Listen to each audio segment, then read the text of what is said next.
श्री शिवाय नमस्तुभ्यम। दोस्तों, पंडित श्री प्रदीप जी मिश्रा के उपाय को आप सुन रहे हैं। इस उपाय को बड़े ध्यान से सुनना। आज तक लोगों को नहीं मालूम कि पूजन करने बैठते हैं तो सबसे पहले क्या करते हैं, पर सबसे पहला काम मंदिर में बिना पंडित के सबसे पहला काम कौन सा होता है? तो सबसे पहला काम होता है भगवान को धन्यवाद देना कि आज भी आपने मुझे इस मंदिर में आपका दीदार कराने के लिए, दर्शन कराने के लिए बोला। अगर पंडित साथ में होगा तो पहले वो मंत्र बोलेगा, स्वस्ति वाचन करेगा।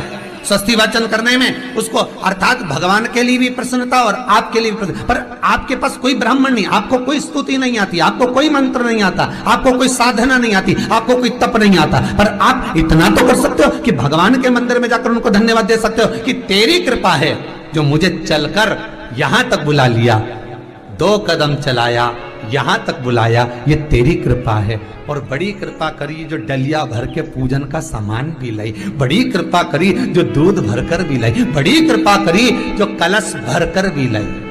कितने लोगों का फायदा है कलश भरकर मंदिर ले जाने में? देखिए जरा, कितने लोगों का फायदा। हिंदू धर्म में विष्णु पुराण में, पद्म पुराण में लिखा है, सौभाग्यवती नारी जब भरा हुआ पानी का लोटा लेकर कलश लेकर जाती है और उसको देखकर कोई व्यक्ति निकल कर चले जाता है तो जिस काम के लिए जाता है वो काम सफल हो जाता है। मंदिर का ही लोटा,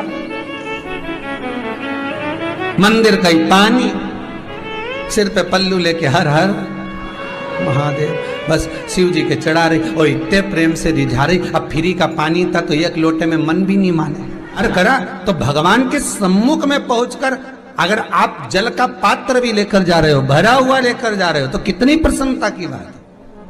हिंदू धर्म की रीति है, जिस पात्र को हम जल चढ़ाने लेकर जाते हैं उस पात्र में भगवान के चरणों का जल लाते हैं, खाली पात्र नहीं लाते। क्या लाते हैं? भगवान के चरणों का जल। उस चरणों तक को लेकर आए, घर में रखा, सबने अपने नैनों में लगाया, हृदय में लगाया, चित्तवृत्ति में लगाया। खाली पात्र हम लेकर वापस नहीं आ रहे हैं। शिव मंदिर में जब जब जाओ, जल चढ़ाने के लिए जाओ, पात्र तुमने शंकर जी को पूरा पानी चढ़ा भी दिया तो शंकर के चरणारविंद का थोड़ा सा जल पात्र में डाल के भले 2 बूंद लाओ, 4 बूंद लाओ, इतना सा लाओ, पर लाओ और उसको पूरे परिवार के नेत्रों में जब लेकर आए हो चरणों तक तो लगाओ, पर खाली पात्र नहीं लेकर आना। खाली पात्र लाने में ध्यान दीजिए, जब आप पूरा जल समर्पित कर देते हैं, जल समर्पित भी पूरा करना है, भगवान को चढ़ा रहे हो तो पूरा समर्पण होना चाहिए, पूर्ण समर्पण। इसलिए शंकर भगवान को अधूरा समर्पण नहीं, इसलिए श्रीफल भी पूर्ण चढ़ता है। शंकर जी के मंदिर में श्रीफल नहीं फूटता, पूर्ण श्रीफल। बेलपत्री भी पूरी, चावल का दाना भी चढ़ेगा तो आखा, फल भी चढ़ेगा तो आखा, फूल भी चढ़ेगा तो आखा। भगवान को कोई चीज खंडित नहीं चढ़ती, शिव जी को जल भी चढ़ेगा तो पूर्ण। जिस जल को चढ़ाने के लिए लेकर गए उसको बचाकर नहीं लाना है शिव मंदिर में से, संपूर्ण भाग, क्योंकि भगवान के चरण की रज जब हमारे घर में प्रवेश करेगी तो हमारा आत्म कल्याण तो स्वतः ही हो जाएगा। शिव करुणा कर ही देंगे। पर कई लोगों की आदत रहती है, और आपने भी गलती करी होगी, गए होगे, चढ़ाकर भी आए होगे, पूरा पानी भी उंडेल कर आए होगे, चढ़ा भी दिया, छोड़ भी आए, पर लेकर नहीं आए होगे। कई लोग गलती कर जाते हैं और फिर बाद में कहते हैं हम तो इतने साल से पूजन कर रहे हैं, भगवान हमारी सुन ही नहीं दिया। तो भगवान के मैं तो तैयार बैठा, पर तू नवा के चली जाए, लेके तो कहीं जाए। तो भगवान थोड़ी ना कहेगा कि तू मेरे पास में आए तो मेरे चरण की रज लेकर जा। भगवान थोड़ी ना कहेगा कि मेरे पास में आकर तू ये लेकर जा।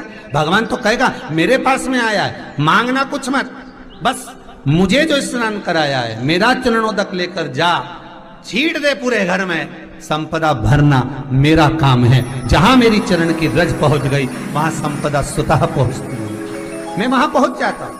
तो चरणों तक ले जा, पर लोग ले जाते हैं, पूजन करते, कलश भी उंडेलते, जल भी चढ़ाते, पर आते समय खाली लेकर आ जाते। भगवान को इतना बुरा लगता, मेरे दरवाजे से खाली जाए, मुझे कितना बुरा लगेगा। जो आए वो भर कर जाए, भले 2 बूंद लेकर आओ, पर उसमें चरणों तक थोड़ा सा लेकर अवश्य आए। उसी तरह जल चढ़ाने के बाद हम जब लेकर आते हैं पात्र के अंदर, ये उसमें उसकी बरकत है। गर्ग संहिता में दूसरी चीज कही, उसको भी समझ लीजिए। गर्ग संहिता में कहा गया, जब आप घर से जल लेकर जाते हो भरकर, तो ये सृष्टि की जितनी नदियां हैं, पृथ्वी पर जितनी नदियां विद्यमान हैं, जितने तालाब, जितने सरोवर, जितने कुंड, जितने विराजमान हैं, उन सारे तीर्थों का जल जब आप घर से लेकर निकलते हो तो वो तीर्थ का संपूर्ण जल आपके कलश में आ जाता है। और जब आप उस जल को शिव पर समर्पित कर देती हो और 2 बूंद चरणादक लेकर जब जाती हो तो शिव महापुराण, गर्ग संहिता, पद्म पुराण कहती है वो जल साधारण नहीं रहता, वो गंगा जल बनकर तुम्हारे घर को पवित्र करने के लिए पहुंच जाता है। वो पवित्र गंगा जल बन जाता है, उसको लेकर प्रवेश कर जाओ। हम बार बार कहेंगे भगवान के मंदिर जब भी जाओ ना, चेहरे पर प्रसन्नता होना चाहिए। किसी से मिलने जाओ ना, चेहरे पर अगर प्रसन्नता नहीं और ऐसे ही पहुंच गए ना तो वो श्रेष्ठता नहीं मानी गई। तुम तुम्हारी बहन के घर जाओ, सती मैया जलकर भस्म क्यों हुई? माता सती के भस्म होने का कारण क्या था? सती को पिता पर जितना क्रोध आया उससे ज्यादा क्रोध सती माता को अपनी बहनों पर आया कि मेरी इतनी बहन, ये 60 की 60 बहन मेरे सामने खड़ी रही और मैं आई तो प्रेम से मुस्कुराई तक नहीं।